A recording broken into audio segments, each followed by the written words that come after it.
And welcome back. In this video, I will teach you how to build questions in Italian. Why is that? Well, it's pretty obvious in my opinion. It's very useful to be able to ask for questions in any language from that matter. So let me share the screen as usual. I'm gonna make myself a little bit smaller here. I'm gonna share not the screen, but the presentation.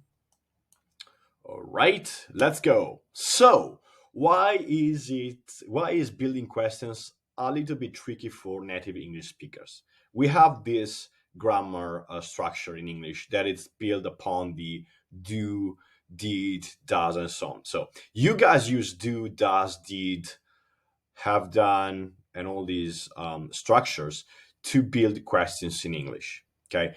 Do you eat pasta today? Do you see John today? So the affirmative would be, I don't know, you, Tom, ate pasta yesterday, or you're gonna eat pasta this evening, right?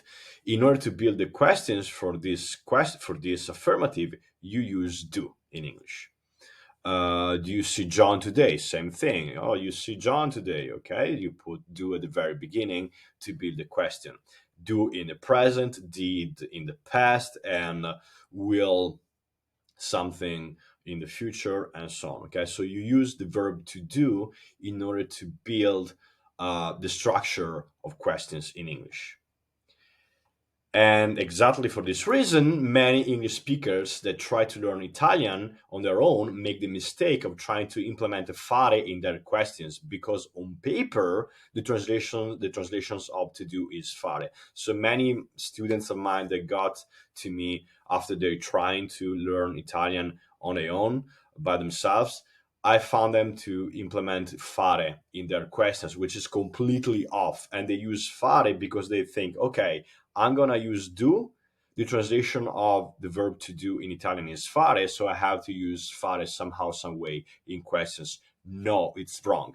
However, let's keep reading here. However, do and his brothers did and so on is used as a tool, okay, and tool only. And just in English, in Italian, it disappears. We don't have do in Italian. We don't have fare in Italian when we build questions.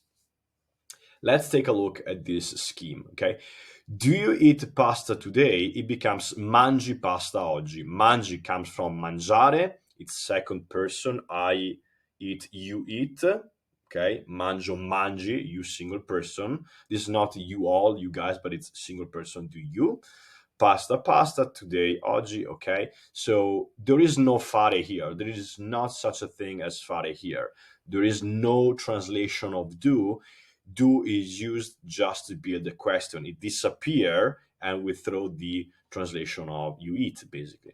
Do you see John today? Vedi John oggi. To see is vedere, conjugated for the pronoun you, for the subject you is vedi, and that's it. There is no do here. No trace of do here. Okay? Hack time. This is pretty awesome in my opinion. At least this is the feedback that I received in the past few years by my students. When you build a question in Italian, just rephrase it like it was an affirmative and add a question mark at the end and change the intonation. Basically, you gotta speak slang English. Why is that? Because in English, you're supposed to say, do you eat pasta today? But in slang English, you say, you eat pasta today, right? You eat pasta today, right? The question, you eat pasta today, if it was without the question mark, would be an affirmative. Oh, you eat pasta today. You eat pasta today. Cool, good for you. I love pasta as well. But if we change the intonation and we add the question mark in English, it becomes a question, not a grammatically correct question, because under a grammatical standpoint, you need the structure would do, but it's still a question. So, do you eat pasta today becomes, you eat pasta today? And the same applies here. Do you see John today becomes, you see John today? Very slangish, but it works. So, from this perspective, it's easier to build questions in Italian now that you have this perspective. The trick here is grab your questions in English. So, do you eat pasta today? Make it slang English, affirmative. You eat pasta today? and you translate it into Italian, and you change the intonation. Well, you really change the intonation when you speak slang English. So let's do this one. Do you see John today?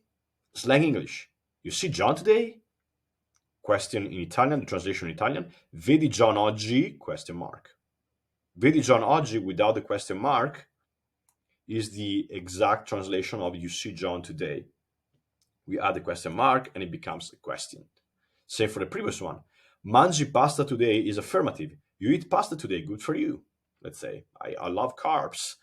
But if we add the intonation and we add the question mark, mangi pasta oggi, it is just like you eat pasta today, which is slang for do you eat pasta today?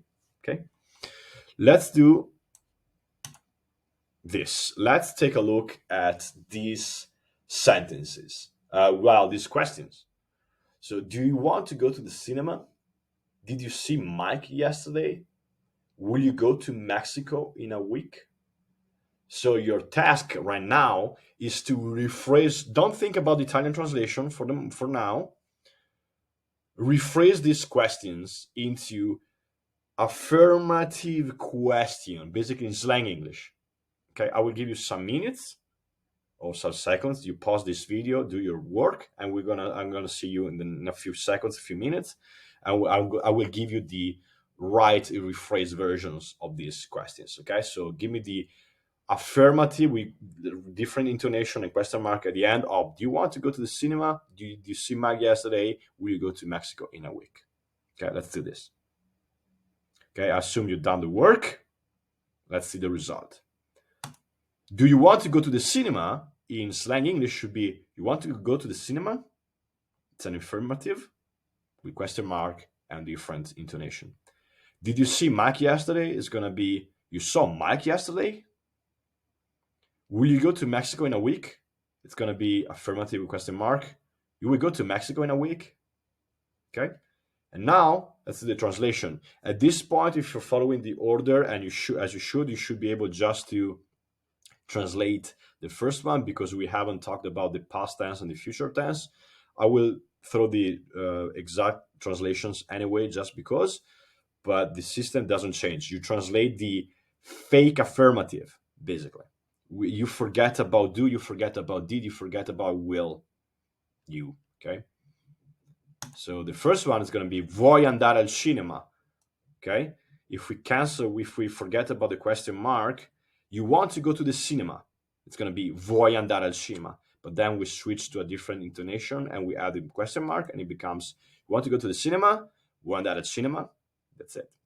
I really hope you enjoyed that clip. And if you want to watch the full length video, you can find it in my media library, which is part of my mentoring program. And if you are new to this channel, make sure you click on the subscribe button. Now, that being said, in the description box down below, you can find a few useful links to my mentoring program, to some free material and so on. Have an amazing day, and I will see you very, very soon.